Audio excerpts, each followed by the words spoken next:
The Seventh Tower by Garth Nix. Book 3, Einar. Chapter 24. They beached Astir's ship on a strip of black mud in the shadow of the mountain and walked up to the very edge of the stony monolith. It wasn't a particularly big mountain, but it seemed larger than it really was to Tal when he considered that he was going to have to run underneath it. There was an awful lot of rock that would come crushing down if Adris couldn't keep blowing the whistle. Adris had won the breath-blowing competition, though both storm shepherds had managed to blow their breath for hours. This was very encouraging to Tal. He thought they might only have minutes to get the codex out. "This is the place," announced Zika, pointing up to where a thick vein of black stone ran through the gray rock, rather like a dark lightning bolt. "The codex is straight ahead, about 5 ship lengths in." 130 stretches, said Milla. She took off her sword and laid it down, then shrugged off her Selski hide breastplate and threw it down too. Tal looked up the mountain, and then back toward the river and the ship. He felt certain that whoever had put the codex here would have also left guards or wards, or some protective magic. But he could see nothing. There was no movement on the mountain, in the sky, or on the river. That just made him more suspicious. There should have been birds or insects or something, but there was just a light breeze whispering through the reeds behind them. "I am ready," announced Milla. She stretched out her arms above her head and lifted her legs and shook them. Tal saw that they were marked with mottled bruises, but he knew enough about Milla now not to ask. "There is only one thing I want to know before we run," said Milla. "What?" asked Tal. "Why is your hair clean?" "A creature vomited on it," said Tal wearily. Milla smiled, but she did not laugh.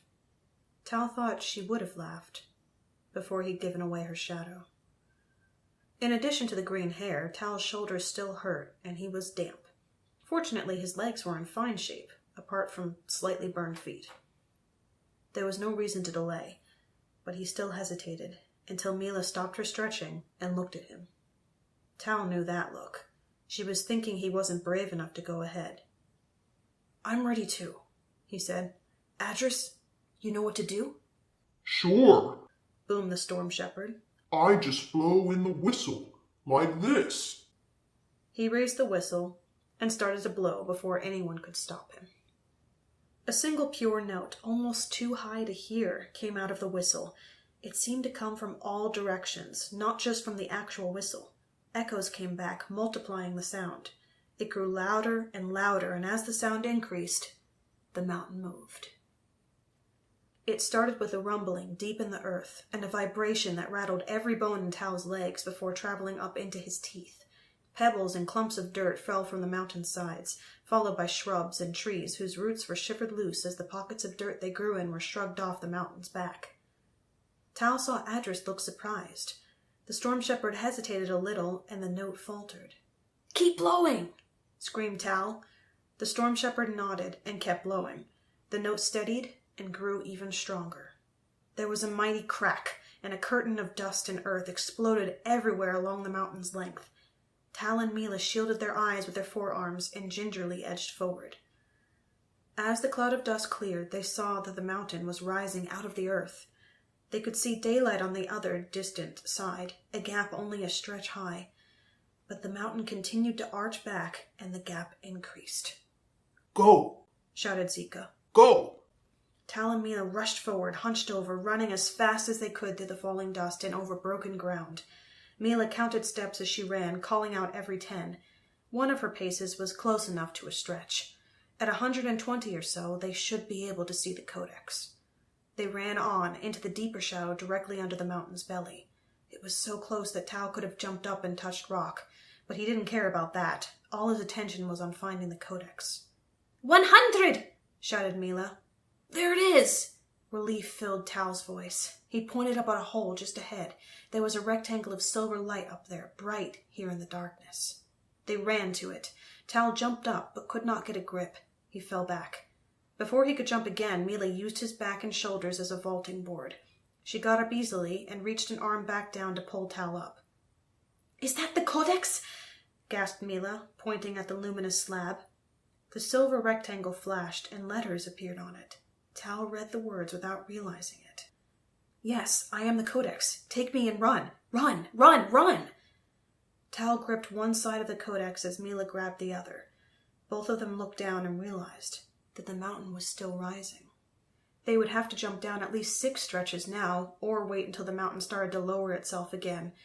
But that would invite being crushed on the way back. They lifted the Codex and jumped. At that exact moment, the mountain lurched itself up even higher. Tal and Milla landed hard on their hands and knees and dropped the Codex. Pain blossomed in Tal's left shoulder, and he cried out. "Ah! My shoulder! Swap sides!" Milla yelled, running around to get her hands under the Codex. "Use your right hand. It's not that heavy."